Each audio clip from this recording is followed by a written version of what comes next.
আজকে আমি এই চুম্বকের সাহায্যে গঙ্গার মধ্যে ততক্ষণ অব্দি খুঁজতে থাকবো যতক্ষণ না আমি কিছু দামি জিনিস খুঁজে পাই।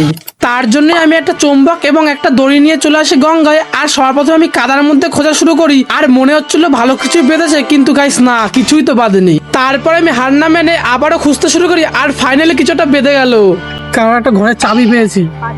তারপরে 1-2 ঘন্টা আরো খোঁজার পর আমি ফাইনালি 2 টাকার একটা কয়েন পেলাম। ও গাইস, প্রথম 2 টাকা পেলাম।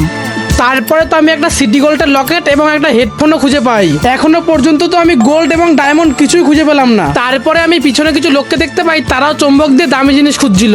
তারপরে হয়েছে না না, 2 টাকা কয়েন, 2 টাকা কয়েন, 2 টাকা 1 টাকা 1 টাকা 2 টাকা, 2 টাকা গাইস। কাকার কাছে যখন বড়টা নিয়ে নিচ্ছি এটা দিয়ে দেখি পাই নাকি। তারপরেই তো আমি কাকার চুম্বকটা নিয়ে খুঁজতে শুরু করি, আর সবার প্রথমে আমি একটা দামি জিনিস খুঁজে পাই। এবার তোমরাই কমেন্ট করে বলো এইটার নাম কি। ও গাইস, একবারে 3-3টে টাকা পেয়েছি। আমি তো 3টে টাকা পাওয়ার পর আবারও খুঁজতে শুরু করি, কিন্তু এখন তো আমি কিছুই পাচ্ছিলাম না। আমার যা মনে হচ্ছে দামি জিনিস পেতে হলে আমাকে সমুদ্রের পাড়ে যেতে হবে।